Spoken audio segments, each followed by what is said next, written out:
তুই আমার জামা ছিঁড়লি কেন? ও তোমার না জানলেও চলবে। বুঝলাম না। তোমার জামা ছিঁড়েছি, ঠিক কাজ করেছি। দরকার হলে আবার ছেড়বো, তাও তোমার এই জামা পরে নামাজ পড়তে দিচ্ছি না। আবার কইস ঠিক কাজ করিস। আরিফ ভাই, এই জায়গাটায় কি হচ্ছে আমরা তো কিছুই বুঝতে পারছি না। চাচা ভালো মনে নামাজ পড়তে আসলো, আপনি তার জামাটা ছিঁড়ে দিলেন কি করতে? দেখেন ইমাম সাহেব, আপনাদের এত না বুঝলেও হবে, আমি যা করেছি ভালোর জন্যই করেছি। শোন আরিফ, হিসেবটা তোলা থাকলো। হিসেবটা যখন তুলেই রাখবা, তাহলে আবার এইটুক বাড়ি নিয়ে কি হবে? মসজিদ মুসলমান বান্ধবীটা ভালোই শ্বশুর দিল। আজকে তোমার পাইছি চান্দু, আমার জামা ছিঁড়া।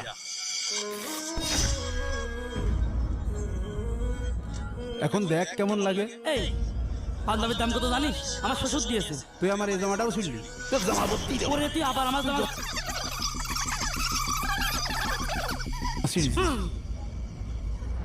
চেয়ারম্যান সাহেব, সেদিন আমি মসজিদে গেছি, ও ভরা